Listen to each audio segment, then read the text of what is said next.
चिमुकल्यांच्या आयुष्यात शिक्षणाची ज्योत प्रज्वलित करून त्यांच्या पंखांना बळ देण्याकरिता clean science and technology limited पुणेच्या सामाजिक उत्तरदायित्व निधीतून व निरंजन सेवाभावी संस्थेने पुढाकार घेतला आहे. पुणे शहरासह ग्रामीण भागातील 30 शाळेतील तब्बल 1500 गरजू विद्यार्थ्यांचे शैक्षणिक पालकत्व घेत त्यांना 16 प्रकारच्या शैक्षणिक वस्तू असलेल्या किट गणेश कला क्रीडा मंच येथे प्रदान करण्यात आले. केवळ पैशाअभावी शिक्षणापासून वंचित राहणारे या विद्यार्थ्यांच्या भविष्याच्या वाटा उज्ज्वल व्हाव्या याकरिता हा प्रयत्न. काय की मी या संस्थेशी म्हणजे निरंजन संस्थेशी जवळजवळ 4 ते 5 वर्षापासून जोडला गेलेलो आहे. आणि आमचा कंपनीचा क्लीन सायन्सचा हेतू हाच आहे की जे काही बॅकवर्ड आहे, जे मागे राहतात समाजात, त्यांना फायनान्शियली सपोर्ट नाही, बाकीचं काही विषय नाही, त्यांना आपण कशी मदत करू शकतो. आणि त्यातल्या त्यात निरंजन संस्थेचं जे कार्य आहे ते पाहून आम्ही असा विचार केला की यांच्यातर्फे हे जे काही कार्यक्रम आपण करतो आहे त्या कार्यक्रम आम्ही नेहमी त्यांच्यासोबत असतो. इव्हन महिला सभेने करता मार्गे आम्ही एक कार्यक्रम केला होता की दळणगिरणी आपण त्यांना दिली गेली होती की त्या स्वतःवर सेल्फ सफिशियंट नव्हता. म्हणजे कोविडनंतरचा तो आमचा एक प्रोजेक्ट होता, तो मी इथं पण केला, इव्हन संगमनेरला पण केला.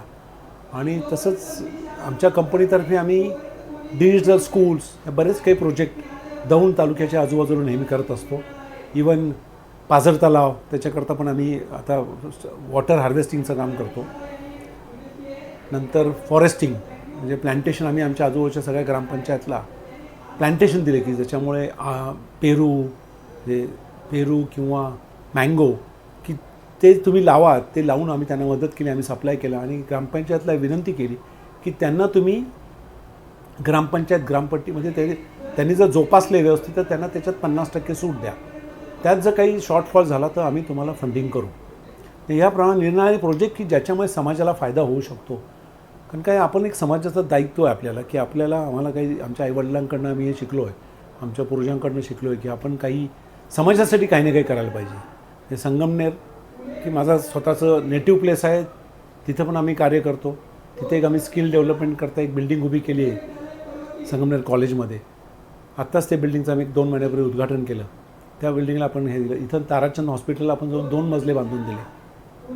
नंतर इथं आळंदीला एक वारकरी संस्था आहे, त्यांना आपण एक मजला बांधून दिला की तिथे ज्या विद्यार्थ्यांना काय आपल्या समाजात काय झालं आहे की जे विद्यार्थी मागे राहिले, त्यामुळे आपल्याला आता पुरोहित असे जे लोक मिळणं फार अवघड झाले, तर त्यांना ते फ्री एज्युकेशन देतात. मग आम्ही फक्त त्यांना एक 100 मुलांना रूम्स करून दिल्या.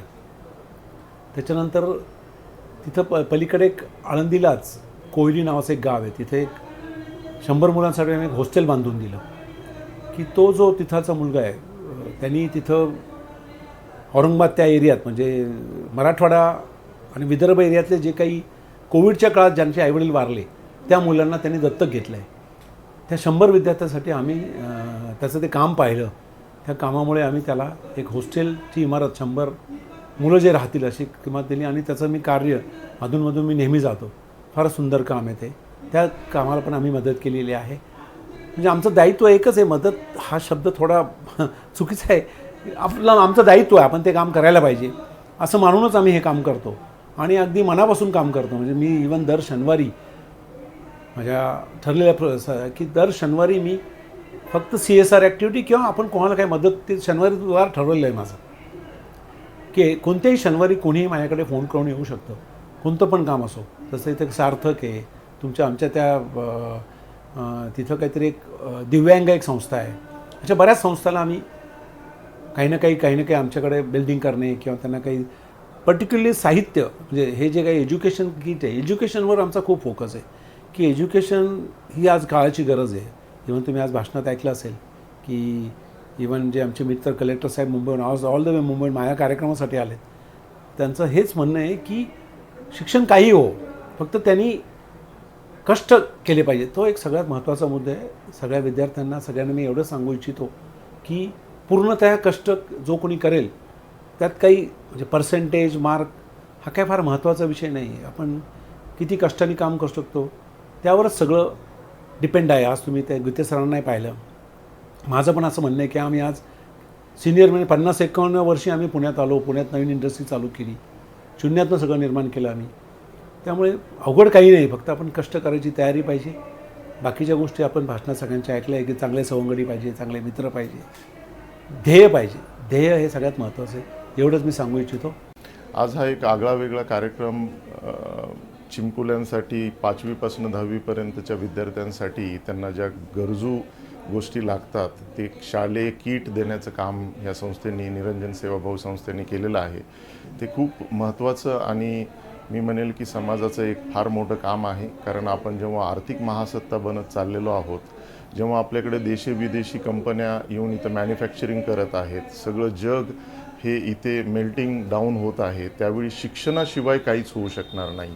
पुढच्या काही काळामध्ये अनेक कंपन्या येतील, मी म्हणेल करोडो रोजगार उपलब्ध होतील, पण बेसिक एज्युकेशन आणि टुडेज फ्युचर रेडी म्हणजे आज जे मार्केटमध्ये उद्योगधंदे आहेत त्यासाठी लागणारं योग्य शिक्षण हे फार महत्त्वाचं आहे.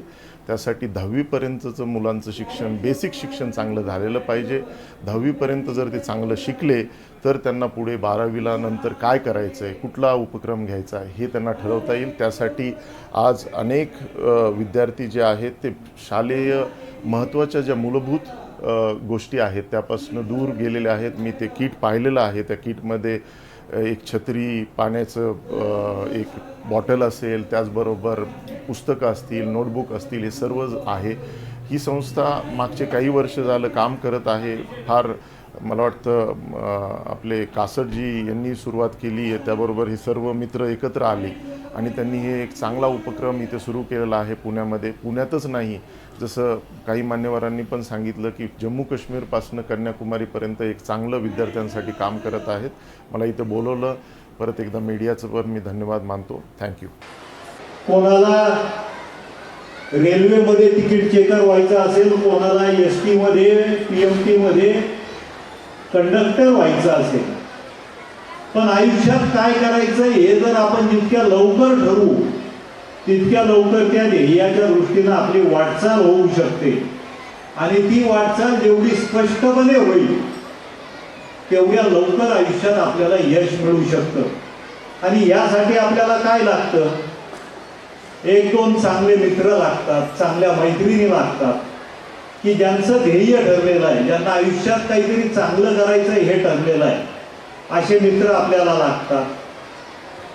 आई वडिलांचं पाठबळ लागतं आणि आई वडिलांचं ऐकण्याची आपली तयारी लागते. आणि आपल्या स्वतःचं काय लागतं तर मला काय करायचंय हे आपल्याला ठरवावं लागतं.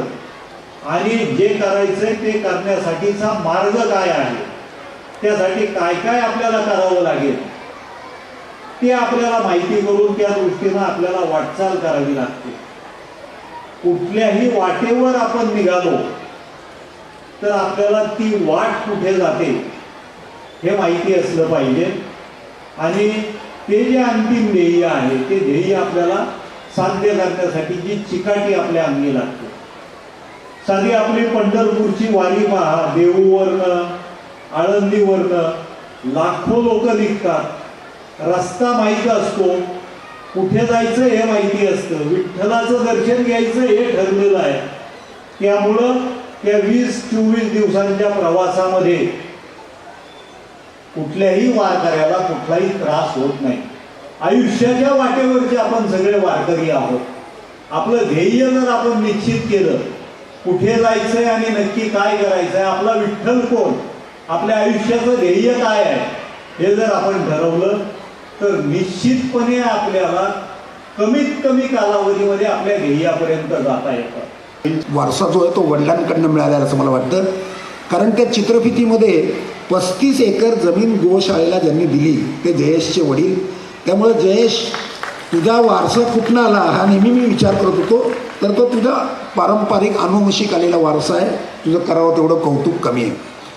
निरंजन सेवाभावी संस्थेचे सर्व पदाधिकारी, कार्यकर्ते ज्या शिस्तीने काम करतायत तर खरोखर सेवाभावी हा शब्द त्यांना लागू पडतोय. मी ऑब्झर्व करतोय बऱ्याच ठिकाणी काम करताना. शिक्षण गेली अनेक वर्षे गरीब मुलांना मदत करत आहे. त्यांनी हे साहित्य मुलांना उपलब्ध करून दिले आहे. जसे की रंगपेटी, कलरिंग बुक, वही याचा उपयोग